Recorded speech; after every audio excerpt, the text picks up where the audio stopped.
C'est une scène ultra-violente, quasiment quotidienne à Port-au-Prince. La police vient d'intervenir sur un kidnapping en pleine rue. Un homme gît au sol. Sa femme crie son désespoir. Il s'agit d'une victime collatérale. Il a pris plusieurs balles perdues. Les tirs de sommation de la police ajoutent à la confusion. Trois hommes sont arrêtés, soupçonnés d'avoir participé à l'enlèvement d'un chauffeur de poids lourd. En Haïti, tout le monde peut être kidnappé. C'est un moyen pour les ravisseurs d'encaisser des rançons. La victime est encore en vie. Évacuée à bord de ce taxi collectif. Avant, on n'entendait pas de tir ici. C'est en bas de la ville que c'est chaud normalement. Aujourd'hui, c'est partout. Raquettes, enlèvements sont désormais une industrie en Haïti. Elles financent des gangs tout-puissants. Depuis l'assassinat du président haïtien par des mercenaires étrangers il y a 3 ans, Haïti s'enfonce dans un chaos sans fin. 80% de la capitale est aujourd'hui contrôlée par des groupes criminels. Face à eux, la police haïtienne tente de reprendre du terrain.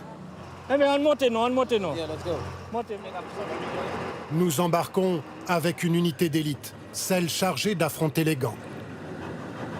Le véhicule blindé est criblé de balles.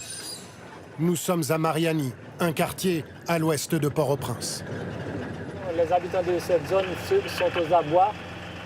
La zone est occupée depuis un bon bout de temps par des hommes armés, des civils armés bien entendu. Et nous, on est là pour les mettre en déroute. L'objectif du jour, récupérer un abattoir occupé par les gangs. Drone qui sort, ouais. L'équipe est guidée par un drone. Les hommes progressent dans l'abattoir. Un coupe-gorge. Des tirs résonnent. Les policiers s'engagent dans une ruelle étroite. Quand le chef d'équipe entend un bruit.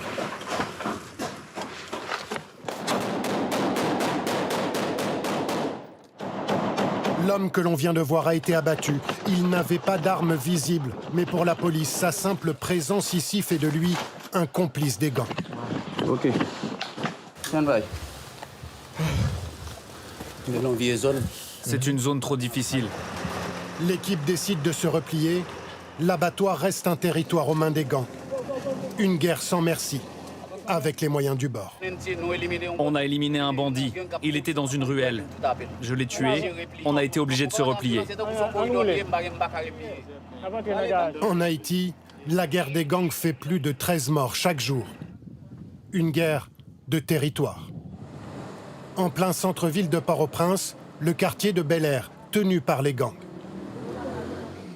Les guetteurs surveillent en permanence la ligne de front. Non, là... Ici, ça va. C'est safe. Là-haut, par contre, pas du tout. On peut avancer un tout petit peu. Nous suivons l'un d'eux jusqu'au point d'observation le plus avancé. Là, c'est le quartier de Solino. Voyez le drapeau. C'est leur base. Ça est base. Au bout de la rue, c'est le quartier ennemi. Voilà plusieurs années que le gang de Bel-Air essaye de le conquérir. Il y en a un qui sort la tête de temps en temps. Je vais lui tirer une balle, là. Prendre le contrôle d'une nouvelle zone, c'est s'assurer des revenus grâce aux raquettes. 5 jours plus tôt, les deux camps s'affrontaient. On voit ici les habitants de Solino, aidés par la police, face à l'offensive du gang de Bel-Air. Venez, rentrez au pays où vivent les bandits. Les hommes de main du gang de Bel-Air ont accepté notre présence.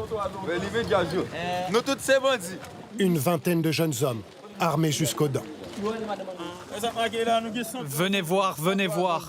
Nous sommes les 103 zombies. Ils se surnomment les 103 zombies. Ils se considèrent morts-vivants au service de leur chef. Dans la bataille de Solino, nous sommes prêts à mourir. C'est la seule chose que le pays nous offre. La plupart des jeunes qui n'ont pas encore quitté Haïti, ils sont comme nous. Ils ont pris les armes. Nous sommes les 103 zombies. Nous sommes les maîtres du pays. Sur les réseaux sociaux, ils affichent leur vie de jeunes bandits exhibant la richesse accumulée au fil des raquettes et des enlèvements. Certains peuvent rapporter plusieurs dizaines de milliers de dollars. Ce jour-là, ils partent en patrouille dans leur quartier, bouteille de rhum à la main. Cette arme, elle est comme nous. Elle boit du rhum, regarde.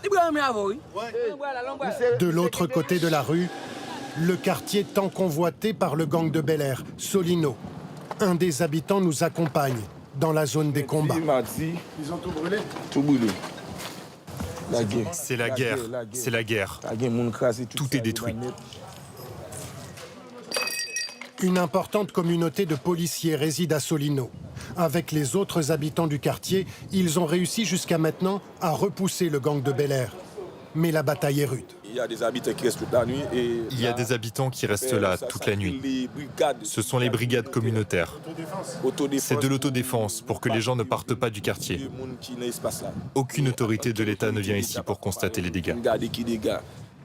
Abandonnée par l'État, la population est livrée à elle-même. 310 000 personnes ont été déplacées. Plus de la moitié sont des enfants. Cette femme a dû fuir son domicile dans l'urgence alors qu'elle est enceinte. En Haïti, on ne nous donne aucune valeur. On a soif, on a faim, et en plus on nous tire dessus. C'est vrai que nous sommes dans le besoin. Le pays là est fini. On a besoin d'une solution parce que ce n'est vraiment pas bon.